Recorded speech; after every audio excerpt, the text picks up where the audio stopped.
manao fandresendahatra tsy ho afaka ao am-po. Tiako tena ataonao ampinoana zany iray zany mba mangina Andriamanitra anao manokana indraindro any ali. Iteny aminao indray izy, ampianatra anao izy.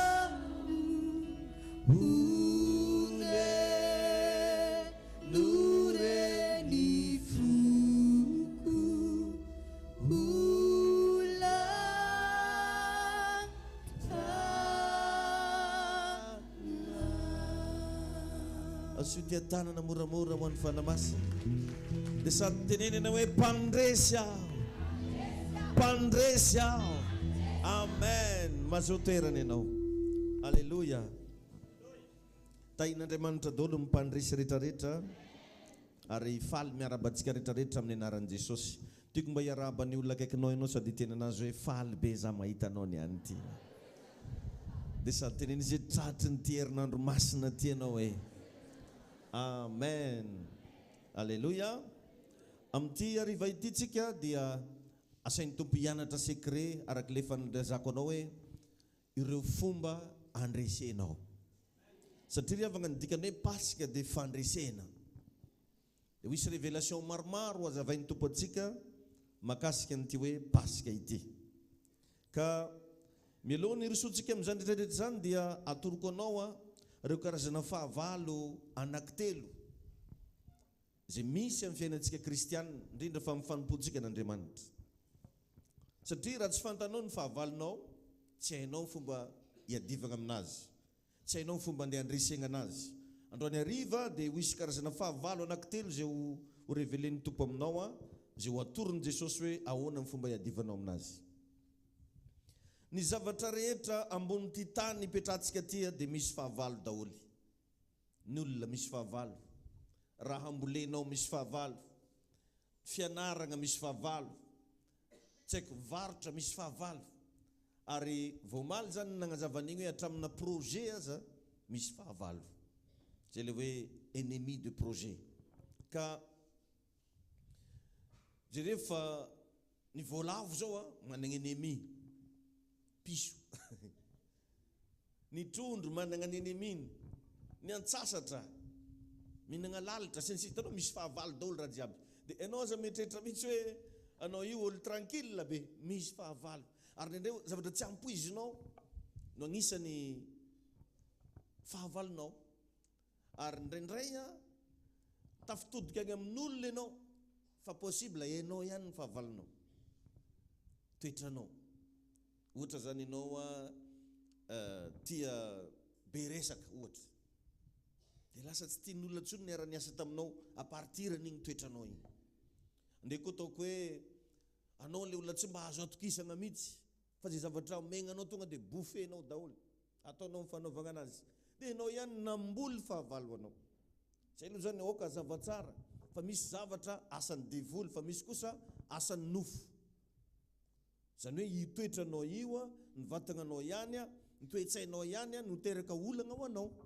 Igny zany tsisy idirana délivrance mihitsy igny fa fatongava an-tsaina no takina amin'igny. Ka indrindra amin'ny mahazanak'Andriamanitra anao dia maro be ny fahavalonao. Tahaka zany koa ny zanak'Israely. Nanana fahavalo be da be ny zanak'Israely tao ny Filistine. Ny fahavalo rehetra samy manana ny fomba fiadiny, samy manana armanazy. Ka isika tokony manana koa tsika fomba fijeritsika, fomba fisainantsika, fomba fiainantsika amin'ny zanak'Andriamanitra antsika.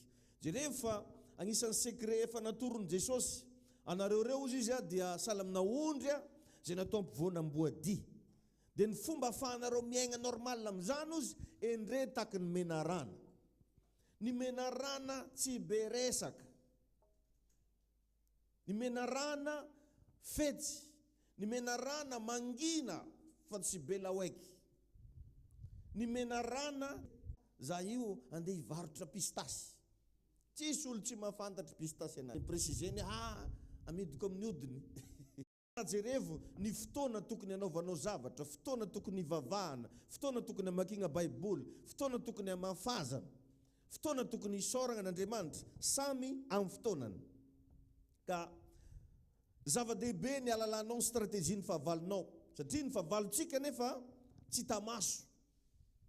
Fa ozy ny Baiboly hoe egny amin'ny rivotra Baiboly. Fa isika ozy tsy mba mitolona amin'ny nofamandrà, fa mifanahy sy ny fanapahana eny amin'ny rivotra. Ka tsy tokony agnaraka ny fanao ny fahavalo ianao. Romanina 12:2. Aza manaraka ny fanao n'izao tontolo zao ozy. Fa miova amin'ny fanavaozana ny saina. Akao zany revagna ny armatsika voalohany amin'ny fiainana. Ao mampatanjaka lehilahy anankiray, ao mampatanjaka vehivavy anankiray ny fisainana. Rehefa mafy be ny fisainanao, na gidragidra sahala amina ahoana ny zavatra atrehinao manoloananao eo, tsy maninona anao zany eo. Mbola malany hanina foagna anao. Tafandry anao amin'ny andro alina. Fa raha vao tsy voagnamboatranao saigninao io, dia mangorohoro anao. Ary na rano raha tsy tianao sotroina. Raha jiaby io tsisy mety aminao daholo. Miova ozy ara mila ananana. Fisainana zava-baovao, fandrosoana, falebiazana, zany mila ananana rehefa miaraka amin'ny Tompo. Ka agnisany fahavalo hita tamin'ireo zanak'Israely reo dia ny Eziptianina, ny Amalekita ary ny Filistina. Misy an'ireo karazan-javatra anankitelo ireo zay mbola hita taratra amin'izao andro iainantsika zao. Anao ndray tsy mahafantatra fa io problème matrenao io Eziptianina izy io. Ny fomba nentin'ny zanak'Israely niady tamin'ny Eziptianina, stratégie hafa mihitsy. Ndray nefa misy karazan'olona raha vao misy problème dia za zany fadianina. Ino moa ko réflexe malaky be zanak'Andriamanitra. Sasany rehefa avy nanota dia mifadianina. Vao tsy haiko maninona kely dia mifadianina. Efa karaha le fahino regny, karaha le rano fisegna regny ififadian-kanina eo. Hoe za zany isetry ny rano hely ndraiky fa zay ny fomba fijery ny sasany le hoe mifadianina. Or nefa misy zavatra tsy fifadian-kanina ny tadiavana aminazy. Fa mety voady ohatra. Misy ndraiky zavatra mety tsy voady, fa mety famelan-keloka. Zay ho atoroko anao vetivety an'io dia mirepresente an'izao tontolo zao.